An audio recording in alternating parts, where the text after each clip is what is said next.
I come in now? No.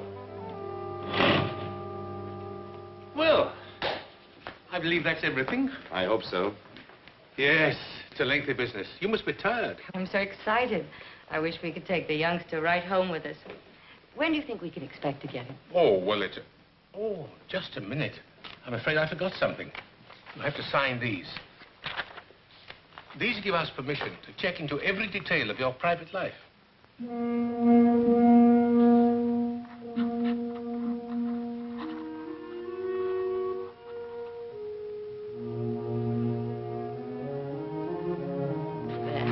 you.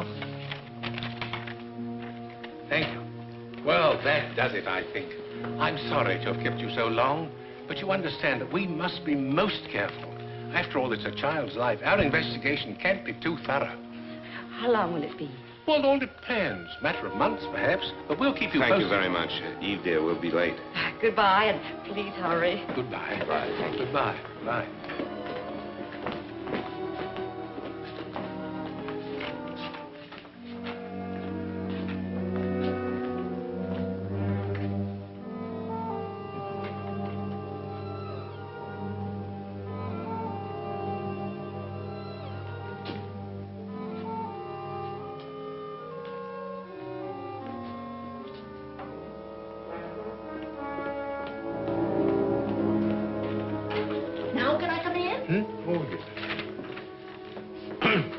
Interview report to the directors. Names of applicants, Harry and Eve Graham. She is 32, he's 38. Occupation, traveling salesman for the Sutter Sales Corporation, dealing in electrical appliances. The company is owned by the Grahams and was started about 4 years ago. Mrs. Graham appears to be very capable. She handles the office work. Mr. Graham covers the Los Angeles area, where they hold a sales franchise for a deep freeze concern. Their income, presently about 20,000. Married 8 years. Well, you don't need to wait for me. I'll straighten up. Yeah, I tried that once before. Nearly lost my job. You and your cleaning up. Well, go on, go on. You're not disturbing me one bit. Mrs. Graham is unable to have a family. Her problem is of undetermined origin. But we'll check several physicians who have examined her during the past 8 years. They will take an older child, 4 or 5 years, of either sex. From the preliminary interview, it's my opinion they would make fit parents, but something bothers me about Mr. Graham. He seemed impatient during the interview. A chip on the shoulder sort of attitude. He behaved rather strangely when signing the permission to investigate form.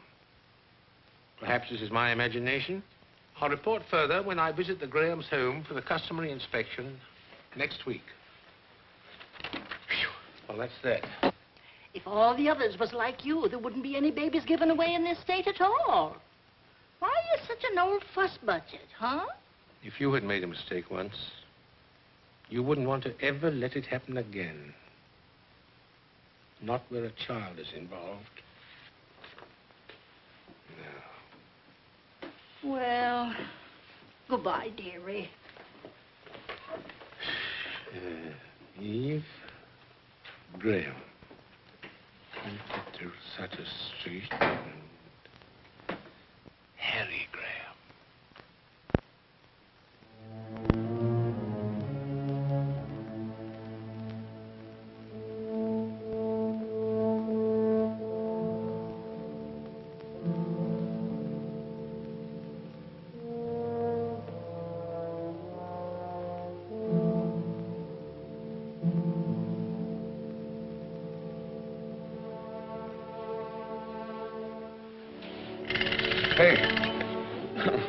What goes on? Oh, I couldn't resist him. He's the beginning of a collection. There's a whole army that goes with him. We haven't heard anything yet. Oh, but we will, you'll see. Mr. Jordan looks like Santa Claus. Just like a man who gives babies away. And anyway, it's good practice for you, being awakened by mechanical toys. On a teddy bear in the face, and maybe later on a football in the tummy. Oh, you'll learn to love it. You will love it, won't you? Of course I will. Why do you ask? Oh, and it's just my imagination. The other day in Mr. Jordan's office, I thought maybe you were sorry we'd started the whole thing. I wasn't sorry. It's just that Santa Claus was such a deliberate old codger, he got on my nerves, that's all. How about undoing my blouse? How about getting yourself pulled together? This is Tom Morgan Saturday with us. You can do the Caesar salad. What else is cooking? Oh, everything you hate. Roast beef rare, potatoes brown. How does that sound, Master? Sounds like the perfect wife. Good in the office, great around the house. I wonder if it will like him. Well, if it doesn't, I'll keep it myself.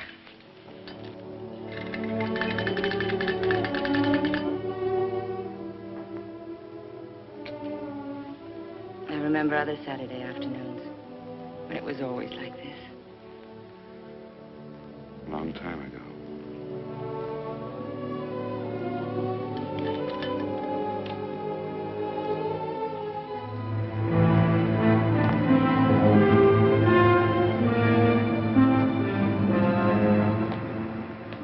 You know, this really is a beautifully planned apartment. Yes, we think so. Immaculate. You sure you won't have something? A Coke? Could I have a glass of milk instead? Yes, surely, sir. Thank you. My stomach, my work, all the tension. If you don't mind my saying so, Mr. Jordan, I think you take your work much too seriously. It's not worth it. I think it is. By the way, we've begun our investigation on you. Oh? How's it look? Everybody speaks very highly of you. But? I've been a salesman too long not to recognize sales resistance when I see it, Mr. Jordan. I have a feeling you don't want us to have the child. Oh, I wouldn't say that. Thank you. Well? Am I right? I don't know whether I do or not. At least not yet. I understand you spend a great deal of time in Los Angeles on business. Yes, that's right. Then perhaps you could give me the names of some of the people down there with whom you work. Oh, it's all routine, nothing more than that. You're very conscientious, aren't you, Mr. Jordan? Well, I'll drop you a line and refer you to lots of people in Los Angeles. There's something else about me I think you should know. I have a small mole on my right shoulder. Would you like to see it? Oh, Mr. Jordan, I'm sorry I'm late. That's all right. I was early. What are you two doing in the kitchen? Mr. Jordan's been looking us over. I've seen your home. It's pleasant. Very pleasant indeed. Won't you stay for dinner? Oh, thanks. I can't. I have to get back to the office. Lots more paperwork to do there. I'll see you to the door. Oh, thank you. Goodbye, Mr. Ray. Thank you, Mrs. Graham. Thank you.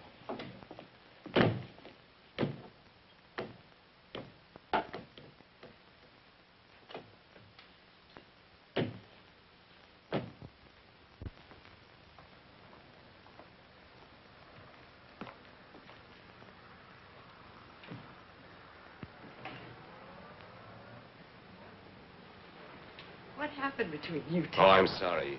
I don't know what hit me. Sorry. He said he liked you, but didn't think you liked him. Oh? Anything else? That we could start fixing up that room, and he thought I'd be a good mother. Once Mr. Jordan is right. Well, the star salesman of the Sutter Corporation had better get on his horse. What time's your plane? 9:15. I've got a date with the Clark Company buyer first thing in the morning. If we can only sell that account. By the time you're a father, just think you can hire one salesman or even two the way things are going, and you can stay home and run the show. What's this? Are you resigning? Well, not exactly. I'll be around to heckle a bit. That's a woman's privilege. Well, I've got to pack. Oh, I'll do it for you, but there's not much to pack. Everything's in Los Angeles. Don't you ever get a hole in your sock? And how do the buttons manage to stay on your shirts? You never bring them home. I've found a laundry that does it. Saves a lot of trouble. I'll only be a minute packing your bag.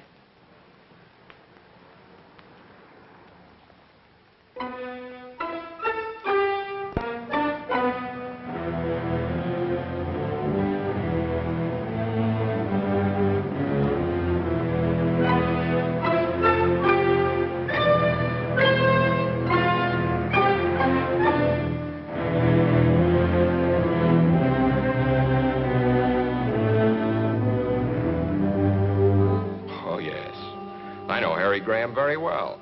Like him. He handled our product for several years until... Until what?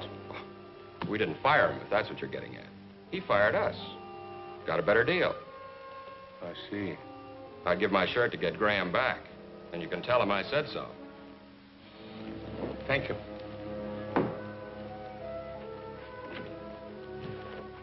you very much.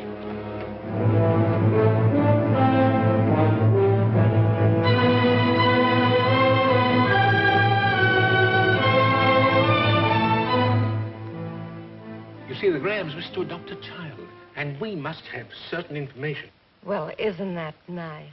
They want to adopt a baby. How long has Mr. Graham made his office here? Oh, I guess about 2 years. Where does he live when he's in Los Angeles? I guess he just lives around, hotels, motels, wherever he can get in. It's cocktail time, honey. Are you with me? Mr. Jordan, this is Roy Esterly. Oh, I'm very pleased to meet you. What line are you in? Mr. Jordan is getting some information on Harry Graham. Oh, Harry's not in any trouble. Mr. Jordan's not a cop. I'll tell you later. Okay, sweetie. You fill him in on Mr. Exclusive, and when you get through, come on back and have a little chat with me, huh? Excuse me, but could I ask you a few questions? Well, sure. Fire away. What do you know of Mr. Graham?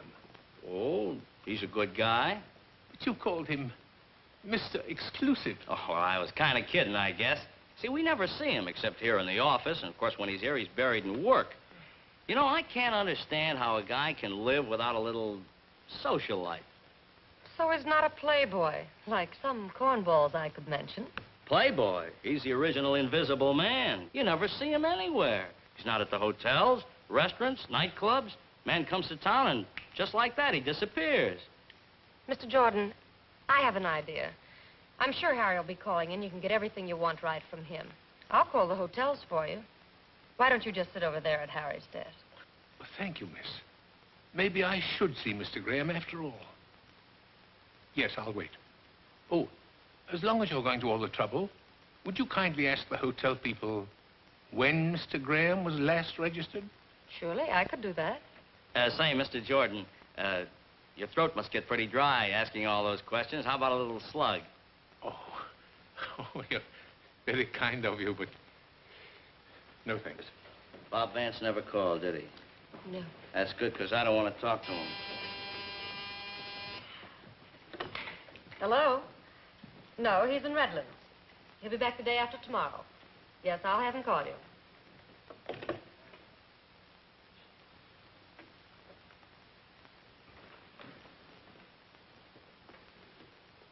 Harrison Graham. Harry Graham. Harrison Graham. Good night.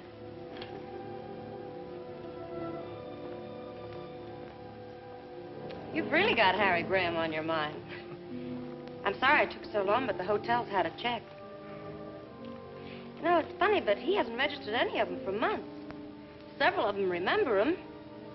Of course, he could be staying at a rooming house, but that doesn't sound like him. He likes everything nice. You're very kind. I'm sorry for all the trouble.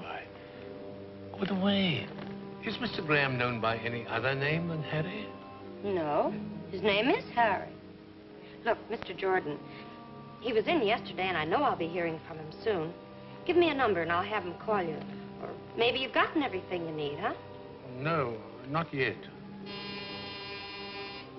Excuse me, it's that board. Oh, thank you. Graham. Harrison. Harrison Graham. 132 Brinkman.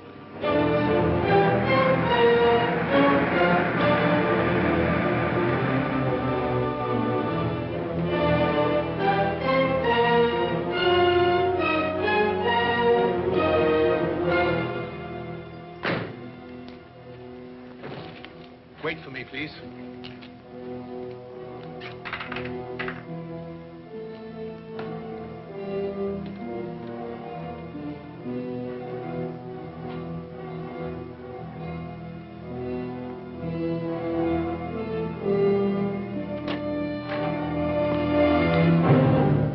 Good evening.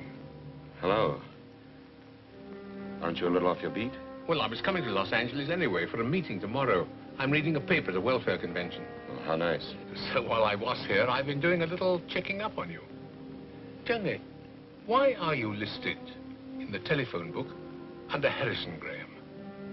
Harrison Graham's my real name. Oh, you changed it? Some time ago. I thought it sounded a little formal, if you know what I mean. Yeah, but in San Francisco, you're listed as Harry. The phone company got it mixed up. Look, I'm dead on my feet. I just got home from work a couple of hours ago. Suppose we meet for lunch tomorrow. Maybe we can learn to get along. Well, I'm busy tomorrow, but I'm sorry I bothered you. But after all, it is my job. I understand. Yeah. Good night. Good night.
Tell them to go. You wake them both up. My wife's sick, too. She's in the other room asleep. She's been up with the baby 2 nights in a row.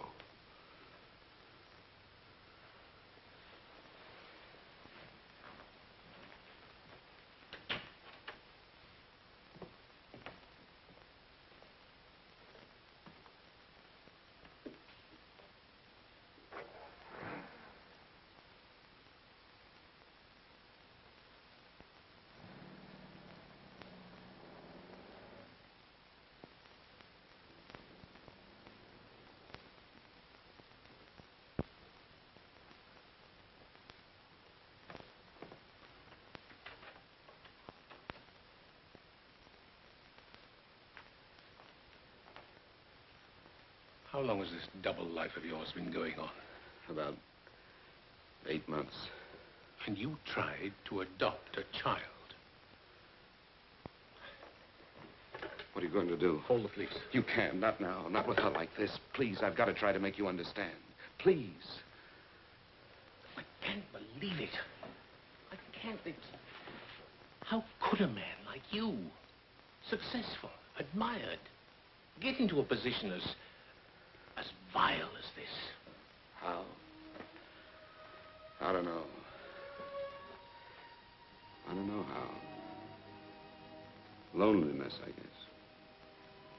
Have you ever spent half your life living in hotel rooms, eating in restaurants with only a newspaper for company, walking the streets, looking for a movie you haven't seen? Well,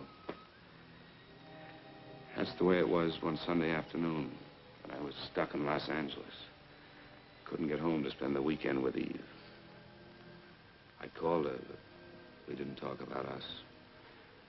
She was in one of her executive moods, career woman. You've never seen her that way. She's different now. Anyway, when I got off the phone, I was twice as lonely. I felt as if the walls of the hotel room were closing in on me. So I decided to go out for a walk. Some men on the road escape their loneliness with women who are easy to get. But that didn't work with me. In all the years of my marriage, I never looked at another woman. Eve was my whole life. Yet, sometimes in those years, I felt a distance between us which was more than miles. When we found out we couldn't have children, Eve was bitter, restless. It was my idea coming into the business. She caught on fast. So so fast, she doubled our sales in no time. And our marriage, well, it became a business partnership. So on that particular Sunday, my aloneness was like a pain. Visit that fabulous Beverly Hills. It's only $3.25 of food and tax. And it'll give you something to talk about when you get back to your hometown. Hey, folks, the tour is just about ready to leave. See the homes of all of Hollywood's greatest movie stars. Visit that fabulous Beverly Hills. It's only $3.25 including tax. It'll give you something to talk about when you get back to your hometown. I liked movies, though I really didn't care where Clark Gable lived. But here were people going someplace, and I went along with them. Hey, folks. Ladies and gentlemen, this is glamorous Beverly Hills. Here are the most beautiful homes in the world, where your favorite stars of screen live and play.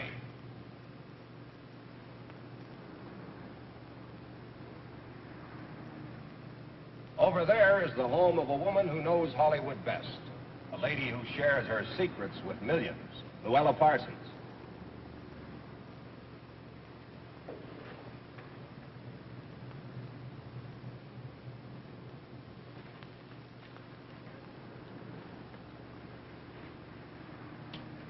Thanks. Here we are. On your right is the home of that shy and modest man, Harvey's friend and yours, Jimmy Stewart.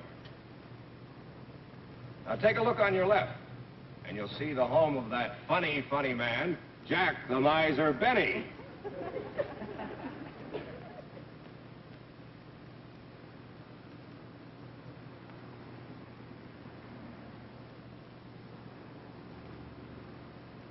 Behind that big hedge over there lives a little man who is Santa Claus to the whole world, Edmund Gwenn. Remember Miracle on 34th Street? Oh, that was a wonderful picture. Did you see it?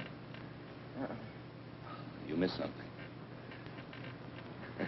I'd like to know where my favorite mule, Francis, lives. What's that? Oh, excuse me. That's all right. Haven't you any interest in how the other half lives? No, not particularly. I'm just crazy about bus rides. Gives me a chance to get off my feet. And here is a home of a man who's good with the jokes and a genius at the piano, Oscar Levant.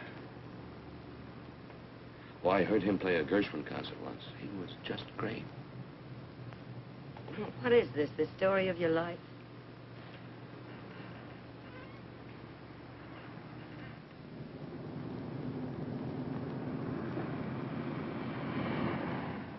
Were you wondering where our glamour girls are?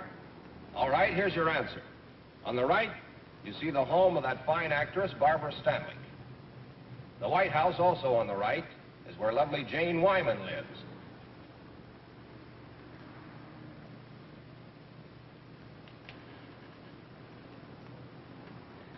You know, you just like me for my lighter, that's all. I could give up smoking. Thanks. Don't mention it. If this is a sample of your work, you're not very good at pickups. I know. I haven't had very much experience at it. This is the first time I ever tried to pick up a girl. Oh, gee, that's too bad. I should be better at it. How's that? Well, I'm one of those terrible fellas that frightens the farmer's daughter, you know. I'm a traveling salesman, only a kind of backwards one. Yeah, you could use a few tips, like, I'm sad and lonely, just want someone to talk to. Don't know any nice girls in this great big town. How about a few laughs? You know, I wanted to say all those things to you just now, only on the level. Thanks, Coach. Do you mind if I sit here? Well, there's not much I can do about it. You're here. You know something? I was a farmer's daughter once. Really? Yeah. I don't know what it is, but you don't scare me at all.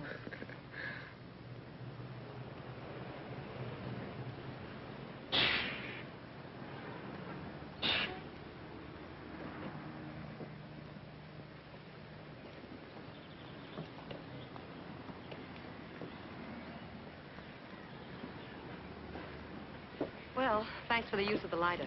Bye. Oh, just a minute.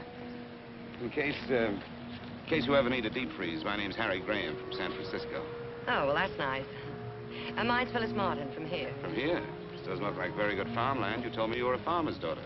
Yes, well, that was a long time ago. Oh. Thanks. Oops, doesn't work. Well, remember me to Jack Benny. And there's something else you should know about traveling salesmen. You kill me. They have very large expense accounts and frequently buy dinner for pretty girls they meet on buses. Well, I must say your style's improving fast. But I'm afraid I can't. Sorry. I'm sorry, too. Yeah, well.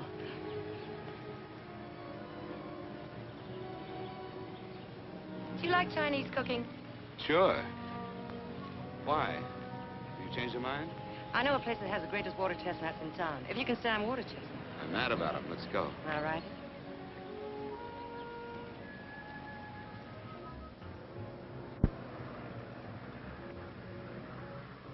Early American Chinese. You're gonna love it.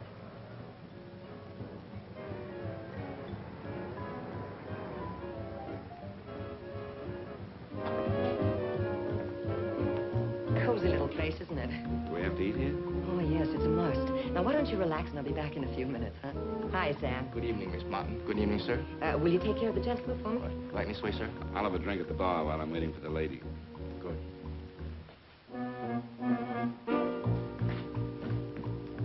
Scotch and soda, please.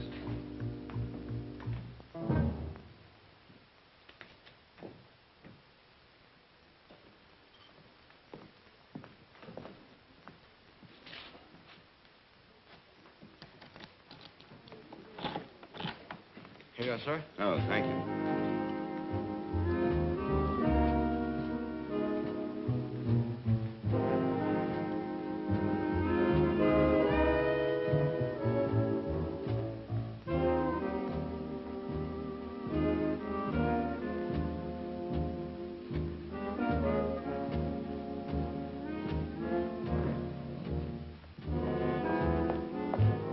Dinner's ready. Table's over there. Oh, no. What are we playing, charades? The outfit came with the job. I work here. I don't believe any of this. Well, the pain will wear off in a minute. Just follow me. Egg soup. Very healing. I ordered the rest of the dinner for you, too. Aren't you allowed to sit with the customers? Maybe later. Well, go on, eat your soup.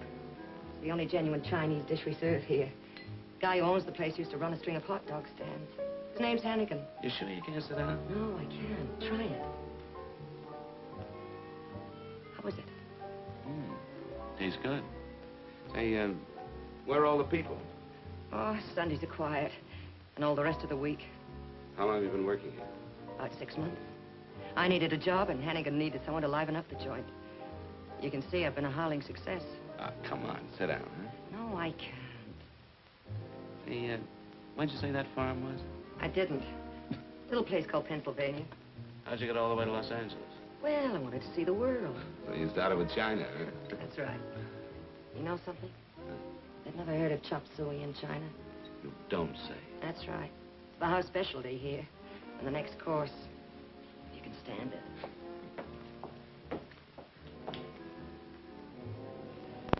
This isn't as nice as Barbara Stanwyck's, but it's closer to my work.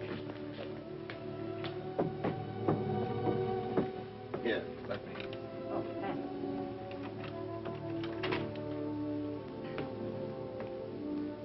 Well, thanks for a lovely evening. There's nothing. Drop in again sometime. So long. You know, we've been together 7 hours, and I still don't know a thing about you, except that you're the nicest stranger I ever met on a bus. Well, I don't know anything about you either. Let's leave it that way, huh? All right. I will tell you one thing about myself, though. What's that? On that bus this afternoon, I felt just as lonely as you did. I feel better now.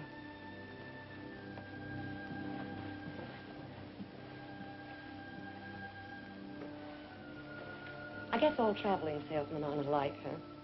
Some of us are quite harmless. Yeah, you're kind of special. Good night. I never expected to see Phyllis again. but I knew I'd remember this day when two strangers helped each other through a lonely Sunday. I felt good again, not very sleepy. We're ready with your call to San Francisco. Yes, thank you, operator. Eve? My, 2 calls in one day. Well, never mind, darling. This is deductible business. Monkey business. I cheated on you today. I thought you should be the first to know. Haven't you heard the wife is always the last to know? I'm serious. A beautiful brunette, all curves and soft shoulders. Oh, how wonderful. I hope you'll be very happy together. What kind of talk is that? Aren't you even jealous? You won't spoil my sleep one bit. You're mighty sure of me, aren't you? Very sure of you, my darling. She wasn't really beautiful, just nice. Kind of a funny little mouse. Don't you want to know how I made out? Oh, I forgot. I heard that Duff's may open 3 more retail outlets in Los Angeles County. Got a pencil handy? Better write down this name and address. Are you listening? Here it is. He's the merchandise manager. Yes, I'm listening, Eve. I've got it. I wish you were here with me right now. I didn't even touch her. Touch who? You know, the funny little mouse. What a shame. Better luck next time. Harry, I got a special delivery from Mother today. Oh? What's the news? Her father's quite ill. Nothing serious, I suppose, but I'm a little worried. I wouldn't worry, darling. I'm sure he'll be all right. Eve, I've got to make the rounds. I'll call you in a couple of days. Good night. Night.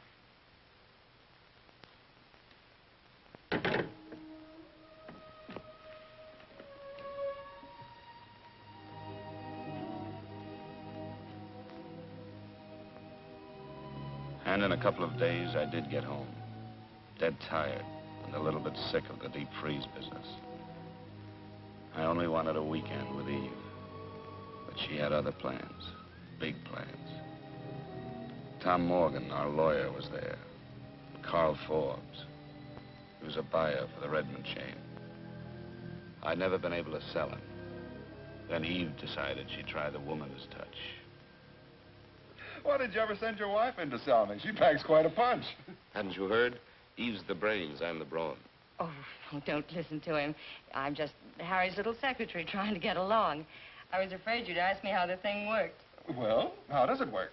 Would you like some more coffee? Oh, no, thanks. Now tell us all about the superior mechanical features. All right, but stop me if this gets too complicated for you. In the home size, there's a special condenser that eliminates the fan noise and the outside moisture. The single-phase motor is completely sealed, so it has greater efficiency. And we can prove to you in normal operations that our product will save you in electricity 2.5 cents per hour. And the lid is counterbalanced. We just happen to have a model in the kitchen. And if you have your combination Phillips screwdriver handy, Mr. Forbes, I'd be happy to take the freezer apart for you. Any questions? No, no questions.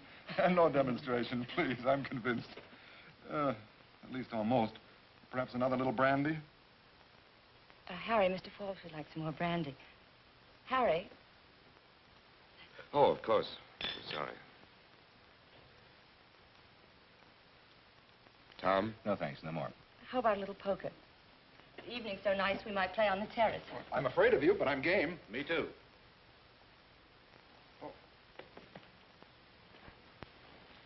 Come on, Harry. Let's have at it.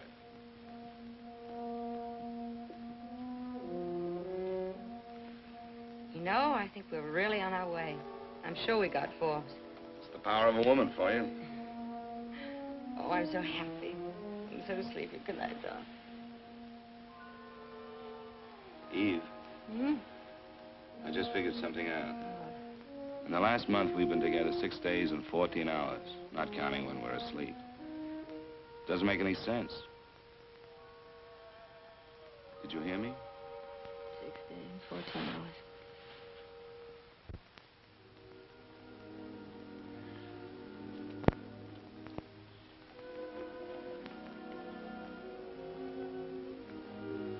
Eve, let's go away tomorrow. Doesn't matter where. Just as long as we're together, huh? Of course, we'll go away sometime, darling. We'll go to all those glamorous places that Holiday writes about. We'll do it Frisk happened to. Let's not wait, Eve. Our marriage is the only thing that really matters. I love our marriage.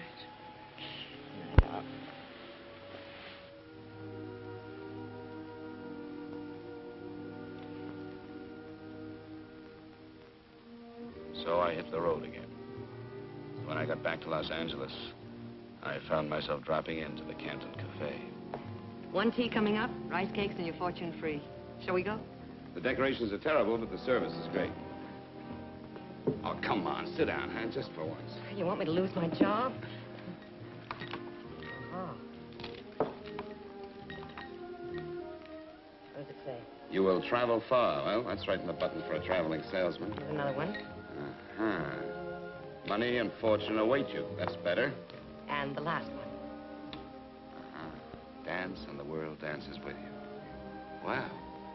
Things are warming up. Do you like to dance? I don't know. It's been a long time. Well, do you want to take a chance with me? All right. When you finish tonight, where'll we go? Oh, why don't we stay here? It's so romantic. You're a little character. Miss Martin, over there. Sorry. See you later. That night we danced. There were other evenings with Phyllis, too. We asked nothing of each other. I had never kissed her. Never touched her. Just being together was enough. But all the time, I suppose we were fooling ourselves. Ready. Good night, Sam. Good night. Good night. Thanks. Well? Phyllis, tomorrow's my birthday. Do you want to have dinner with me? Help me celebrate? I'd love to. And tomorrow's my day off. I'll pick you up at 7. Sure you haven't anything better to do? I'm sure. Okay. Phyllis.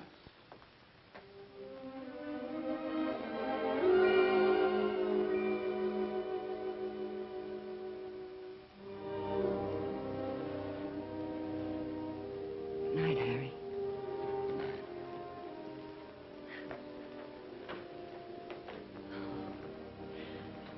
See you tomorrow, then, huh? It's 7.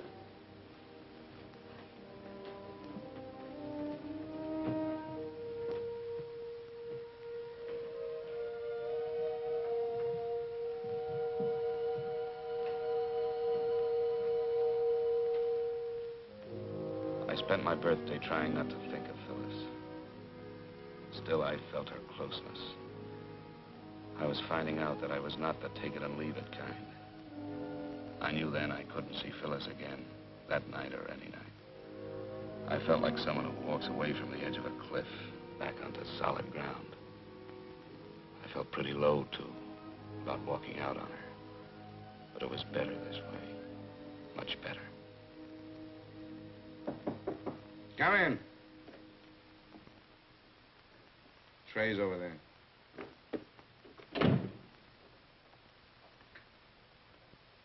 Not much of a way to spend your birthday. Phyllis, didn't you get my message? Well, sure, I got it. That's why I came over. I was worried. What's wrong? Nothing serious. I think I'll live. Just a headache I couldn't shake. Yeah?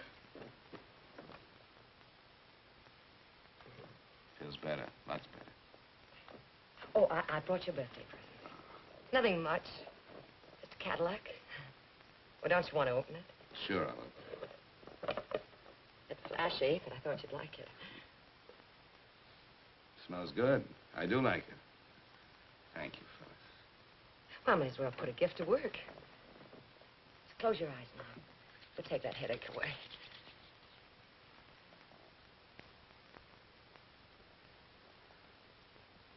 It's working already.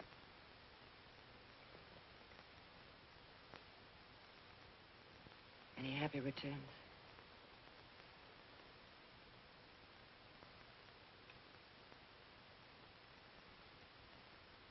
You know something? The headache's all gone. We're going to have that dinner after all. Oh, no, we're not going anywhere. You're going to take it easy. Lady, you have healing powers that are miraculous. I can already hear a soft piano, champagne corks popping, and I know just the place we're going to. We're going to Acapulco. You're crazy. Yes, and I need a shave, too. Look, I'll go home and get into something slinky, then pick me up in 15 minutes, huh? All right. I'll get into something real uncomfortable. You kill me. See you.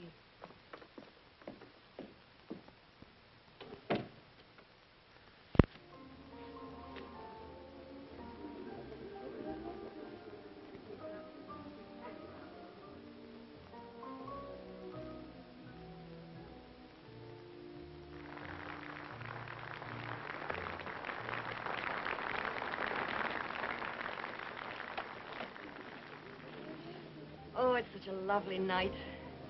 This is going to be even better than the last pop. I'm glad your birthday only comes once a year. This once was worth it. Acapulco. No, I never thought I'd make it. And only 30 minutes from downtown. You know you fall in love here. It goes with the check. When did you make that up? Just now. Have you ever been in love? I've tried it. You know what I think? I think you fell in love once, got hurt, been running away ever since. All right. I bet you read poems, too.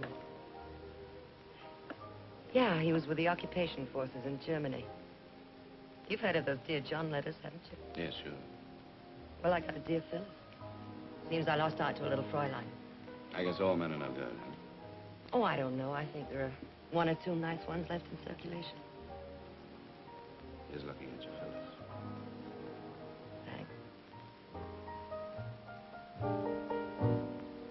The stars were very bright, but it wasn't a star. You know, you're a funny one. Don't you want to know if there's someone in my life? Whether I'm married, divorced, whether I have 6 children, whether I've spent any time in jail? No? Why not? What good would it do me if I did know all those things? I like you as you are. The way we are. I don't want anything from you. I'm afraid of being in love again. I touched your hand, the spell you cast was a magic thing.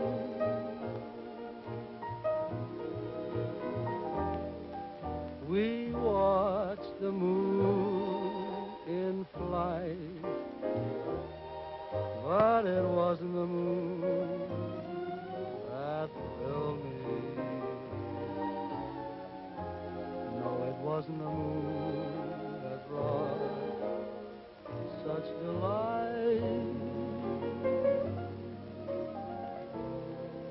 I felt a thrill so new the moment I kissed you. Heavens faded from sight. No, it wasn't the stars, and it wasn't the moon. You know, I'm going away again tomorrow. Tomorrow's a long time off.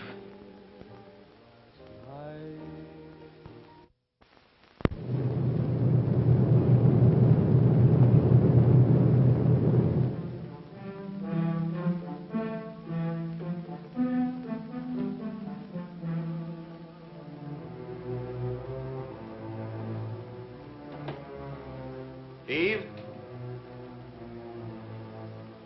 Eve?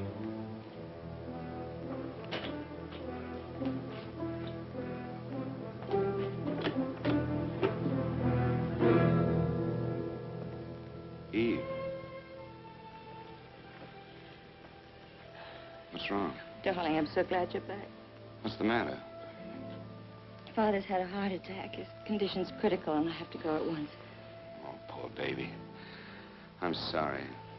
He's such a great guy. Do you want me to go with you?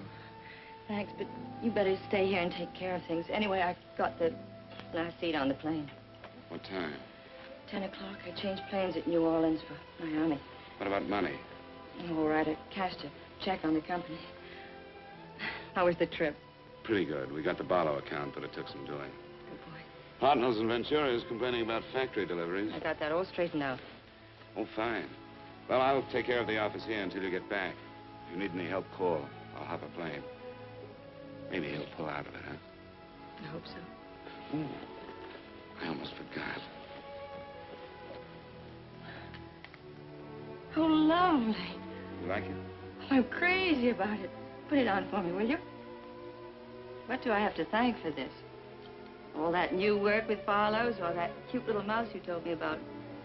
Did my boy step out of line? You thank me. Oh, and I do like this. Oh, Eve. This last trip.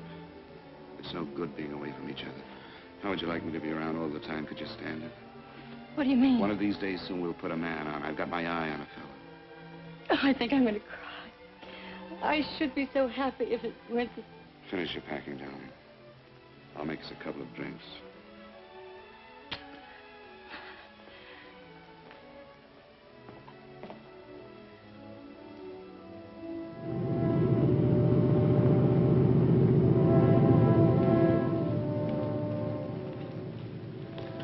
I've been thinking about something. What was that? About your being here with me all the time. I didn't realize home meant that much to you. I've been so wrapped up in the business that I thought you liked things the way they are, traveling around and meeting people. I did, but I've had it. Now I want to stay put. And I was wrong about something else, too. Wrong? For nearly 4 years, ever since the doctor said, no baby, I hated myself and you and everybody. I was resentful when you suggested adopting one. I couldn't see taking care of somebody else's child. Remember that? Yes, I remember. I was wrong. What made you think of it now, after so much time? Maybe it was the telegram from home. I suddenly thought of how much my family meant to me and how much they loved me. And it seemed selfish not to pass it along to a little child that needed it. Even if it isn't your own? It doesn't seem to make any difference. You still want one? Yes, of course I do. Well, then, would you see maybe about getting one while I'm away? Yes, I will, Eve. Tomorrow morning, the very first thing. I thought you'd forgotten all about it, that the business was our baby. Will you forgive me for taking so long? Yes, I forgive you. Announcing the departure of American Airlines Flight number 516 to Atlanta and New Orleans, connecting with Miami. All aboard, please. Well, that's us.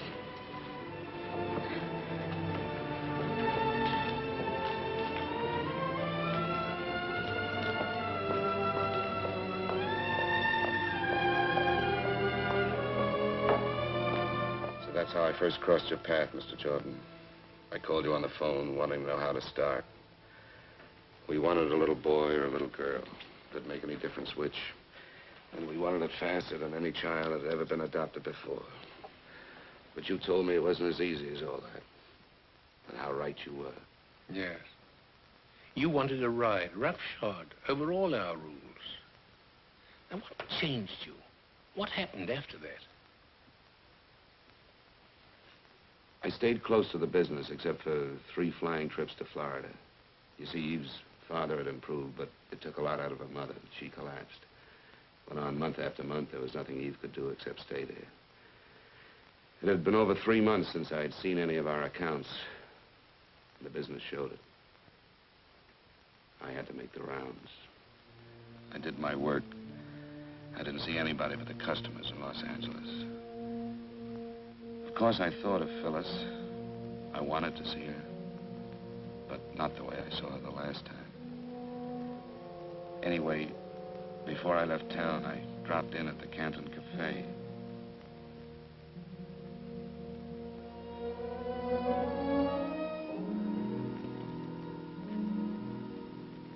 Hi, Sam.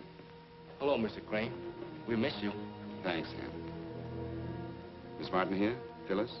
No, she doesn't work anymore. When did she leave? About a month ago, maybe a little more. Is anything wrong? She said she went well. She was going away. Where? She didn't say. Will you have dinner here tonight, Mr. Graham? No. No, thank you. Thanks, Sam.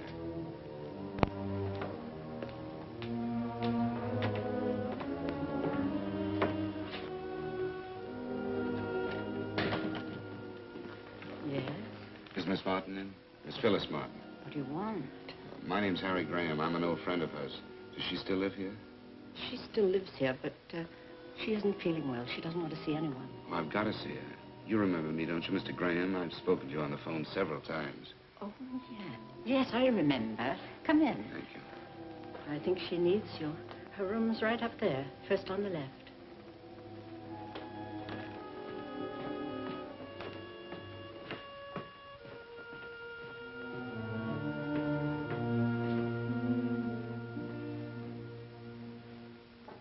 Come in. Harry. Hello, Phil.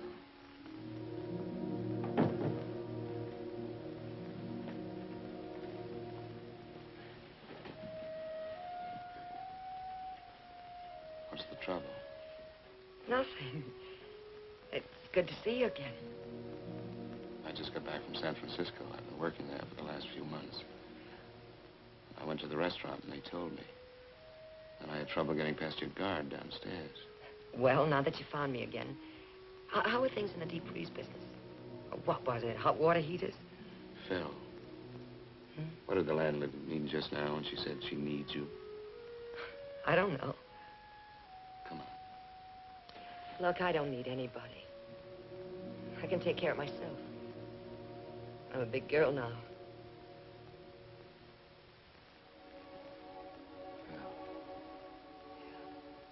Was it that night? My birthday? It's yours, if that's what you mean. I know. Harry, you don't have to do anything about it. But I want to do something about it. No, I don't trap my men this way. You're free just as you always were.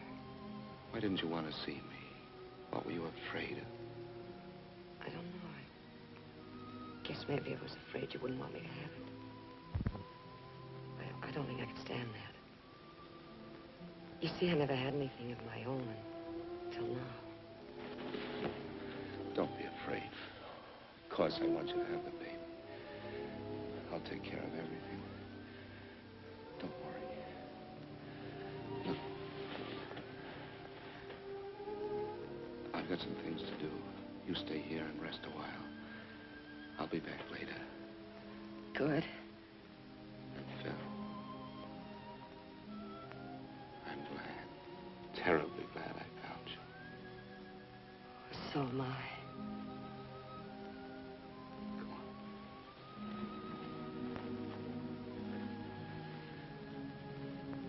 You get some rest.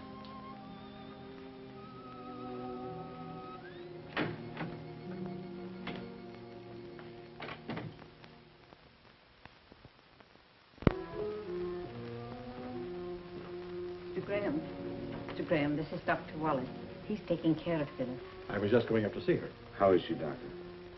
Could I speak to you for a minute? Yes, sure. Excuse me. I think she's going to be all right. She's had a rough time of it this last month.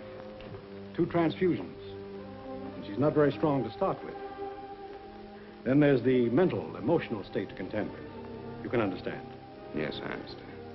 I think things will be better now that you're here. I'll take care of everything. Please give her the best. I'm glad she means something to you. She can be hurt just like the rest of us. Fooled me at first with that flip, hard act of hers. But that's not the real Phyllis. You must know that.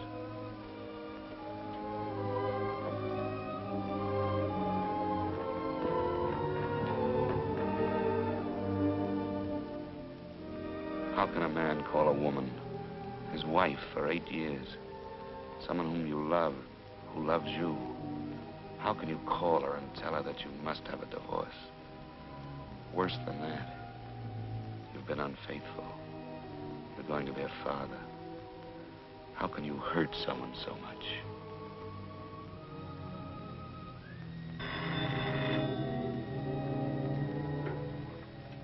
Hello? Eve? Oh, Harry, I've been trying to reach you. What is it, Eve? Your father? About an hour ago. I'm sorry, darling. I'm sorry. I'll have to stay with Mother a while, and then I'll come home to you. Can you hear me? Yes, of course I can hear you.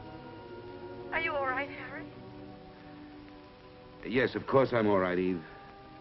Give your mother my love and take care of yourself. Goodbye. Goodbye.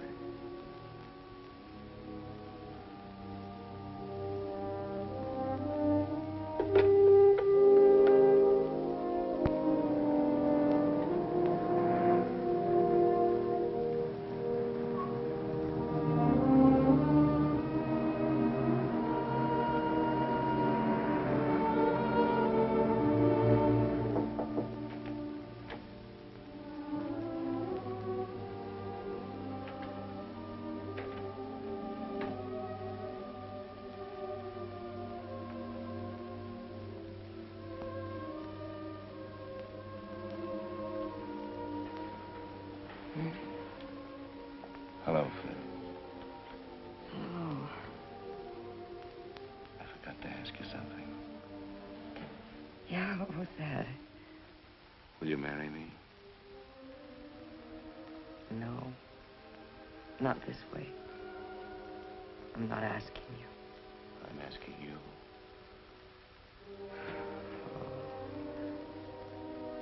I hate to take you out of circulation like this. There must be a waiting line. There's nothing like that. And no one like you. Are you sure you want me? I'm sure. I do love you, Harry. And I'm so glad I do.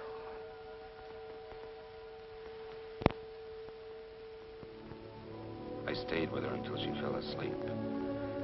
You may laugh, Mr. Jordan, but for the first time, I felt needed. I loved Eve, but I never felt she needed me. How did you expect to get away with it? I didn't.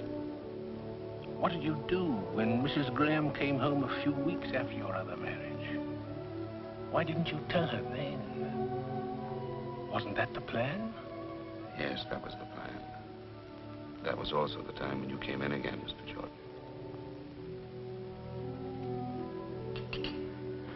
Do you have some cream? Oh, I have been away a long time. I never take cream, remember me? I'm sorry, I forgot. I have a surprise for you. Surprise? A sentimental surprise. Come on, bring your coffee.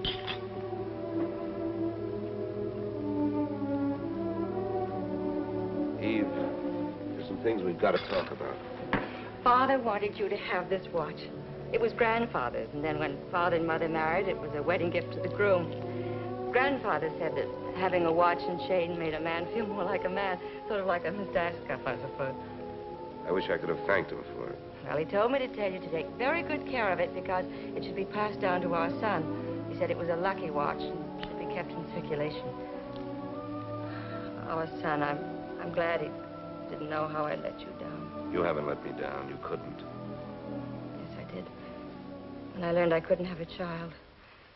And that's when I became the little efficient white-collared girl. I forgot some things. You didn't forget. Maybe I became the absentee husband. Wanted to show the business world we were smarter than the rest. And we did show them. Listen, Eve. Come on. I've got another nice surprise for you.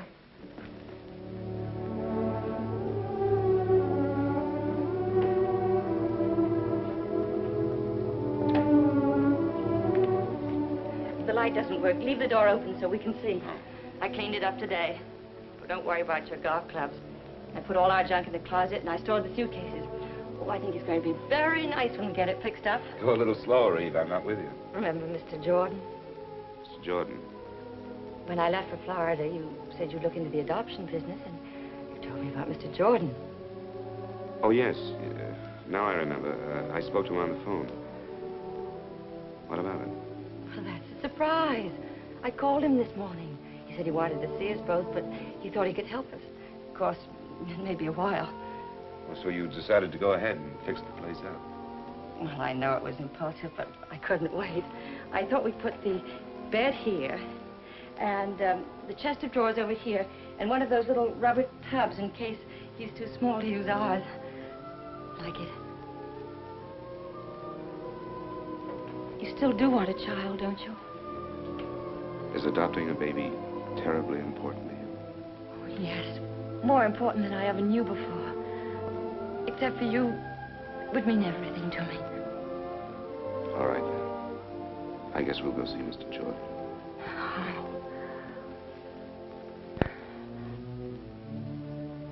So that's how I crossed your path once more, Mr. Jordan. What was in your mind? Did you think you could live this life for a lifetime? Well, when I realized how much a child meant to Eve, I decided to help her by staying married until the baby became legally ours. Then I'd get out of her life. I must say, that was both a gallant and a foolish scheme.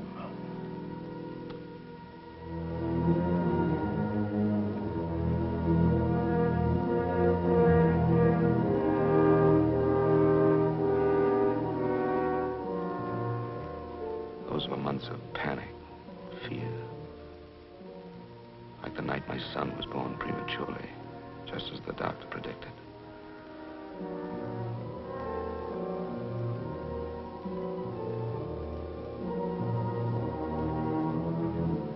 Mr. Graham.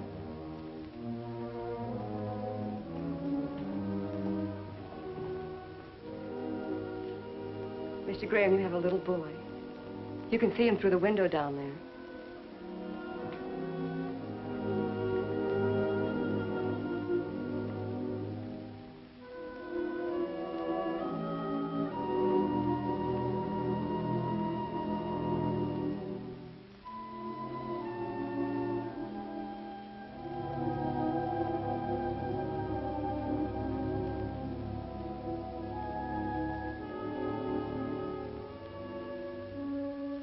The axe began to fall one day not so long ago, when I'd just gotten in from San Bernardino. I'd stopped by the office to clean up my desk. It was Eve's and my anniversary. I tried to get home, but I couldn't make it.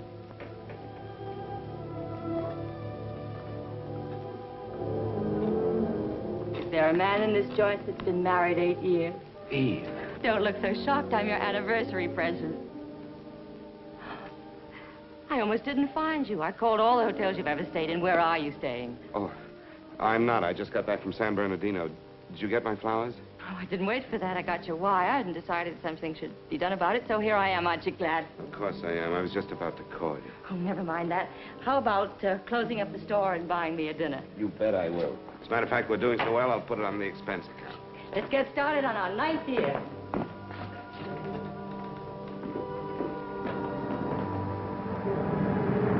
After dinner, Eve wanted to take a walk. I was afraid every step of the way. Yet I tried to get into the holiday spirit for her sake. For a moment, it was like old times, until... Mr. Graham, if you're going home, could you give me a lift? Some other time. See you, Ricky. Who's he? Store executive, son. I have dinner at that place down there. What does he mean by home? Oh, the Chapman Park Hotel. I stayed there a while back. They live nearby. How about nightcap? Love it.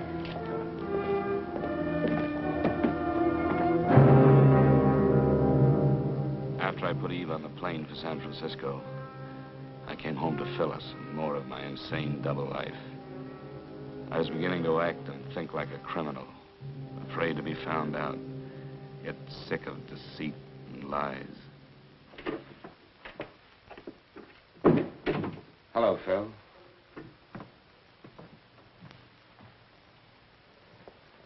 Danny asleep? That's right. All right, Phil, out with it.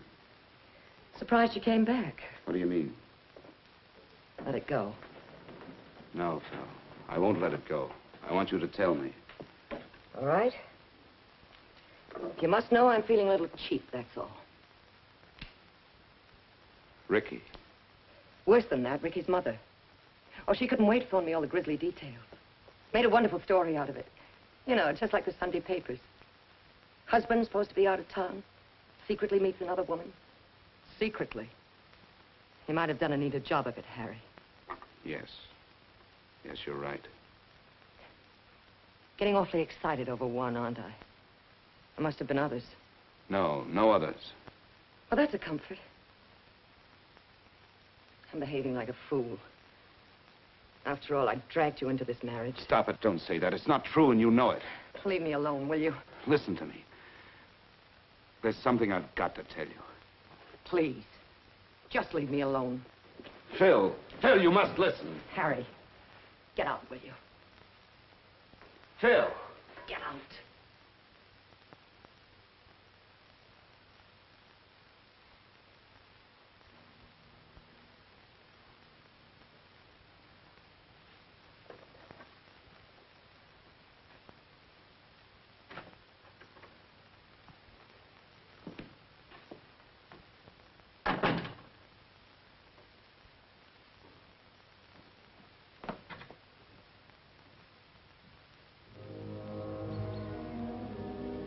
I stayed at a hotel that night, made a date to see Phyllis the next day. There were things we had to talk about. She said she'd meet me in the park near the house. It's hard to explain my thoughts as I sat there. I had my way out. Now I could put an end to this nightmare. I loved Phyllis and her child. I didn't want to lose them. And I hated to bring them pain.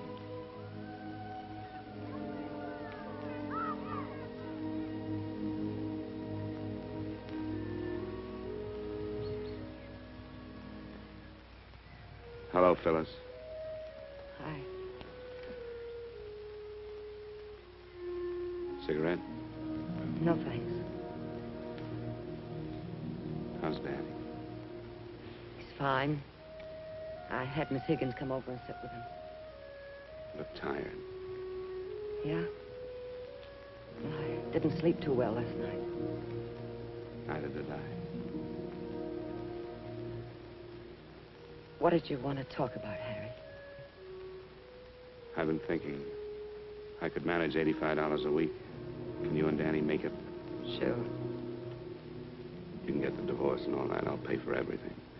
I'm sorry it had to happen this way. I never meant to hurt you. I'll come around later and get my things. Okay, anytime.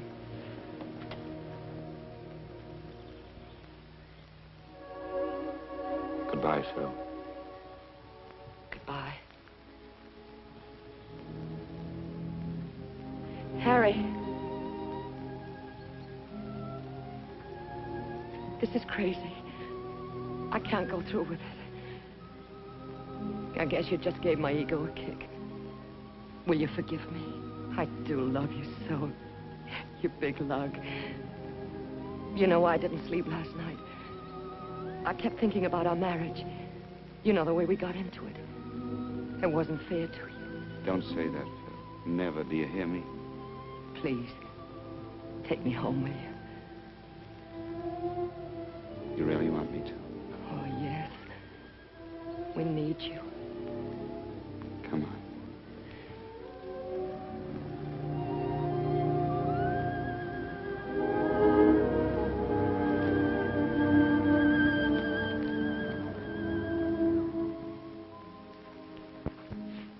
So you had your out and couldn't take it. And yet all the time you knew it had to end this way. Now you're going to call the police. Well, maybe I ought to thank you.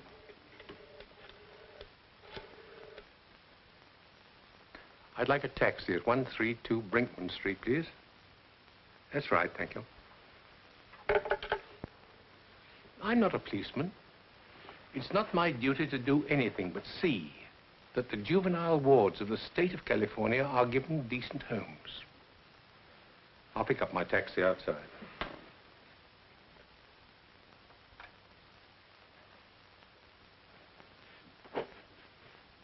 I can't figure out my feelings toward you. I despise you, and I pity you. I don't even want to shake your hand, and yet I almost wish you luck.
missed Phyllis.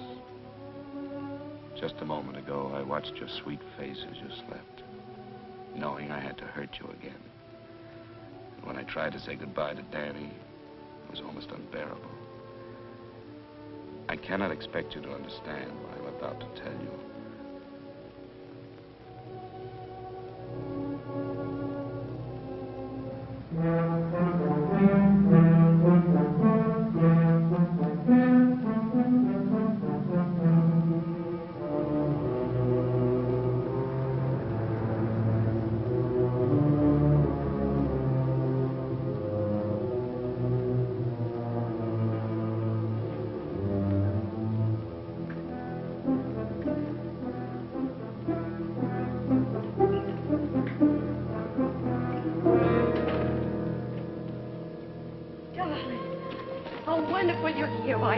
Tell me. I couldn't. I have to go away. Go away? Where? I can't explain now. There isn't time. There isn't time. What do you mean? Tell me. I wanted to tell you. That's why I came back. But now there are people waiting for me downstairs.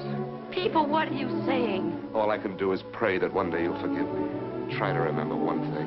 I love you. I've always loved you. But you can't go away like this. Oh, I love you, too. Dearest, it's the only way. Tom Morgan will call you. He knows all about it.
Is in no sense a hero, certainly.